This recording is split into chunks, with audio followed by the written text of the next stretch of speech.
ठिकाणी आज पत्रकार परिषद घेण्याचं कारण इंद्रेश्वर साखर कारखान्या संदर्भामध्ये आपण सर्वांनी पाहिलेलं आहे।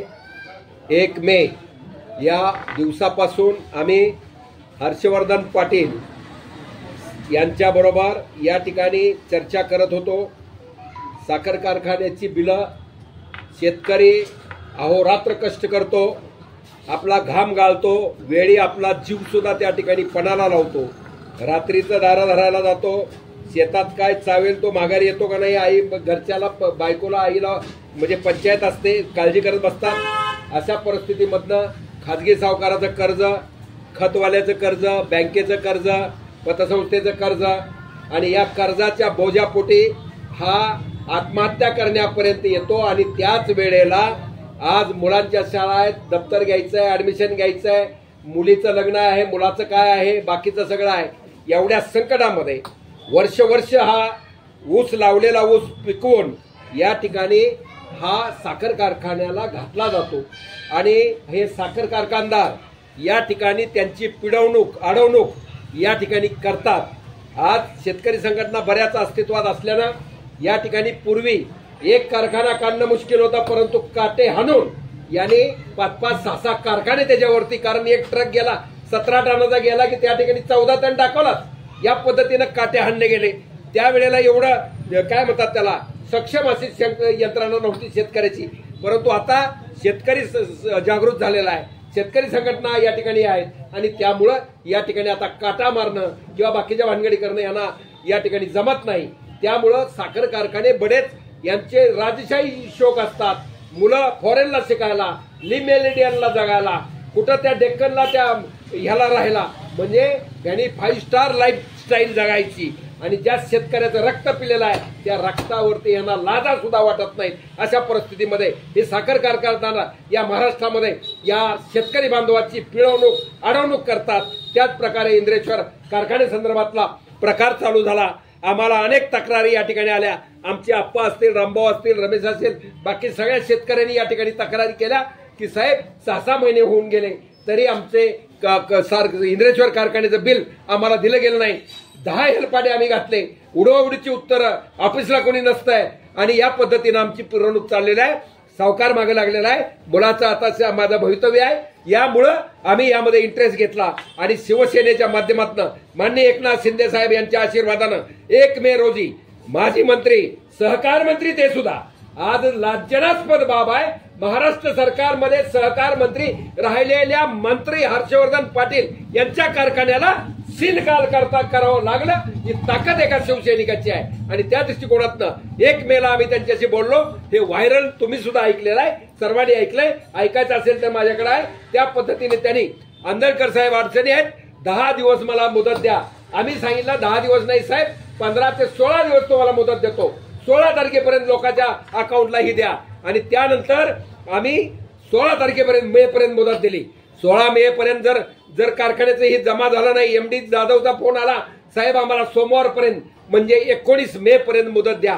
मग 19 मे पर्यंत आम्ही मुदत दिली। यामध्ये एपीआय ढेरे, ग्रामीणचे डीवायएसपी नालकुल साहेब अत्यंत महत्वाची भूमिका आणि आमचे शेख साहेब तहसीलदार अत्यंत महत्वाची भूमिका। त्यांनी सांगितलं की शिवसेना म्हणजे आमची दहशत म्हणत नाही, म्हणजे स्टाईल आमची जी आहे त्या पद्धतीनं काय जर झालं तर कारखान्यामध्ये प्रॉब्लेम होतील। त्या दृष्टिकोनातनं 19 तारखेला सुद्धा त्यांनी दिलं ही केलं नाही। त्यानंतर मुदतीमध्ये आमचे मानसपुत्र या ठिकाणी दीपक अण्णा काटे, शिवधर्म फाउंडेशन इंदापूरमध्ये त्यांचं काय आहे अस्तित्व हे सगळ्यांनाच माहिती आहे, त्यांनाही माहिती आहे हर्षवर्धन पाटलाला। त्या ठिकाणची माझी माताडी, ओला उभे, रामुक सगळी गँगवार असेल सगळी माध्यमं या ठिकाणी खवळून उठली, कारण इंद्रापूरला सुद्धा साखर कारखान्याचे या ठिकाणी कामगाराची बिलं, पैसे उसाचे दिले गेलेले नाही, अशा तक्रारी आहेत। त्यामुळं हे आंदोलन आम्ही करणार म्हटल्यावर 28 तारखेला आम्ही कारखान्याला टाळं ठोकणार होतो आणि त्याचप्रमाणे हर्षवर्धन पाटील कुठेही भेटो त्यांना काळं फासण्याचं आणि एमडीला काळं फासण्याचं आम्ही ठरवलं होतं। त्या मुदतीमध्ये आम्हाला तुम्हाला आता मी दिलेल्या प्रेस नोटमध्ये या ठिकाणी पत्र देण्यात आलं। हे पत्र भाऊसाहेब आंदळकर याच्या नावानं आहे, शिवसेनेच्या नावानं आहे। त्यामुळं दुसरा कुणाचाही त्यामध्ये मला श्रेय घ्यायचं नाही, पण मी शेतकऱ्याचा पोरगा आहे, शेतकऱ्याच्या पोटी गोधडीत जन्मलेला मी, मला शेतकऱ्याचे आसूर पुसायचे म्हणून आम्ही मैदानामध्ये आलो. आणि त्यानंतर त्याने आम्हाला पत्र दिलं 30 किंवा 31 तारखेच्या आत आम्ही 31 तारखेला सायंकाळी 9च्या आतमध्ये पैसे देतो. आम्ही त्यांना लेखी विचारलं की हे पत्र मोगम नको आहे, आम्हाला किती पैसे किती शेतकऱ्याचे आहेत. त्यांनी यामध्ये दिलं की 2956 शेतकऱ्याचे, म्हणजे जवळपास 3000 शेतकऱ्याचा पैसा. आणि पैसे किती? 19,84,00,00,000 रुपये यांच्याकडे पेंडिंग आहेत. अहो हर्षवर्धन पाटील, तुमची बँक इंदापूरला आहे, 8% व्याज म्हणलं तर 65 लाख रुपये याला व्याज एका 2-3 महिन्याला होत आहे. हे पैसे किती दिवस तुम्ही वापरणार? आणि हा प्रश्न निर्माण झाला. आणि त्या दृष्टिकोनातून या ठिकाणी 31ला काम झालं नाही, 1-2 तारखेपर्यंत आम्ही थांबलो. आणि त्यानंतर आम्ही कलेक्टर साहेबांकडे तक्रार केली की या ठिकाणी पोस्ट करून सुद्धा सांगितलं की तुम्ही या ठिकाणी कारखाना, यापूर्वीचे आमच्या अनुभवात अनेक कारखानदारांनी कारखाना विकला, त्यापूर्वीच शेतकऱ्याचे पैसे दिले नाही, कारखाना विकून टाकला. त्या पद्धतीनं हा इंद्रेश्वर कारखाना सुद्धा हर्षवर्धन पाटील या ठिकाणी विक्री केलेला आहे असं आम्ही ऐकतोय. सांगलीला ह्यांनी काय केलंय, एका नोटराईज डॉक्युमेंटवरती या साखर आणि बगॅस वगैरे या प्रॉपर्टीवर पैसे उचलले. नोटराईज डॉक्युमेंट चालू शकत नाही, रजिस्टर्ड डॉक्युमेंट नाही, त्यामुळं ते आम्हाला लागू होत नाही. आणि त्यामुळं या ठिकाणी अत्यंत आज कुमार आशीर्वाद साहेब यांचा जाहीर आभार मी या ठिकाणी शिवसेने माध्यमातून जिल्हाधिकारी आणि आमचे शेख साहेब, आमचे डीवायएसपी नालकोला आणि ढेरे साहेब या सगळ्यांचं कौतुक करतो. आणि कलेक्टर साहेबांनी 6 तारखेला या ठिकाणी ऑर्डर काढली. आणि हे ऑर्डर काढून या ठिकाणी कारखान्यामधली सगळी साखर, बगॅस, मोलायसेस आणि कारखाना जप्त करण्याचे आदेश तात्काळ त्या ठिकाणी दिले. कारण तुम्ही म्हटल्याप्रमाणे शेतकऱ्याचा पैसा पहिला, त्यांचा अधिकार पहिला, बाकी नंतर. त्या पद्धतीने या ठिकाणी काम झालं. आणि काल रोजी तहसीलदार शेख साहेब यांनी आदेश देऊन मेजर शिंदे सर्कल आणि त्यांचे बाकीचा स्टाफ सकाळी काल म्हणजे 9 तारखेला सकाळी 10 वाजल्यापासून सायंकाळपर्यंत कारवाई चालू होती. आम्ही स्वतः त्या ठिकाणी गेलो होतो. त्या ठिकाणच्या सुद्धा 600 कामगाराचा पगार, 7 महिन्याचा पगार दिलेला नाही अजून.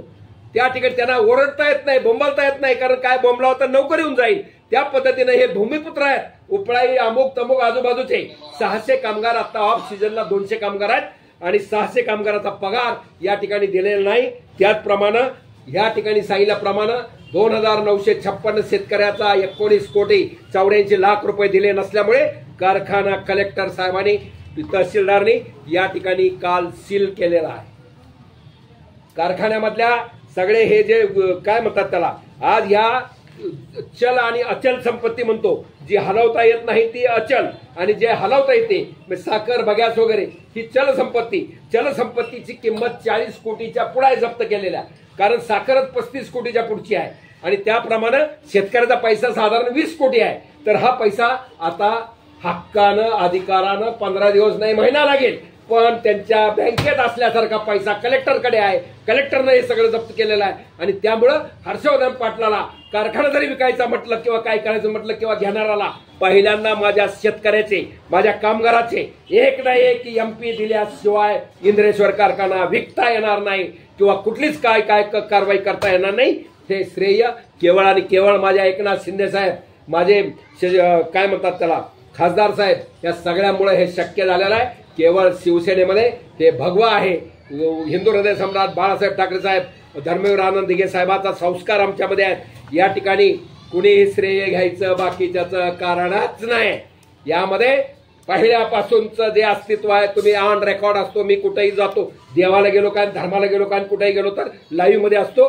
त्यामुळे तुम्हाला सगळं माहिती आहे. पत्रकार बांधवांना माझी विनंती आहे की भोलथापाला किंवा बाकीच्या ह्याला बळी न पडता जे रेकॉर्ड माझ्या नावानिशी जिथं जर पत्र असेल, बाकीचा हेतू काय येतो, कुठल्या संघटनेचा असो, कुठलीही संघटना, शेतकरी संघटना तिथं मध्ये आली नाही, अजिबात आली नाही. शरद भालेकरला मी फोन केलता, बाकीचे आता माझ्याकडे शिकलेले आहे पोरं.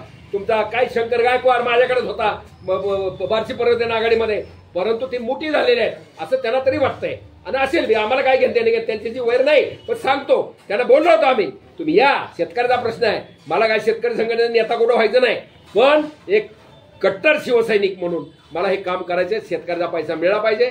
आज ना उद्या 10-15 दिवस आज कलेक्टर साहेबांकडे मी जाणार आहे. ताबडतोब तो जर पैसे भरत असेल, आम्हाला काल मेसेज येत होते, त्यांनी काल ह्याच्यात दिले बघा मुदत, आम्हाला अजून किती 12 तारखेपर्यंत आम्हाला मुदत द्या, त्यामध्ये पत्र आहे. परत अजून इंद्रेश्वरचं 2 दिवस मुदत द्या. पण तहसीलदार साहेब प्रॉम्प्ट अधिकारी आहे, कुणाच्या डगमगत नाही. फोन आले होते, सगळं चालतं शेख साहेबाला. त्यांनी सांगितलं मी आता ऐकू शकत नाही कारवाई. यामुळे आता काय झालं, जप्त केल्यामुळे तुम्हाला पैसे देणं भागच आहे, त्याशिवाय तुम्हाला त्यात इंटरेस्ट नाही, अशी परिस्थिती झाल्यामुळे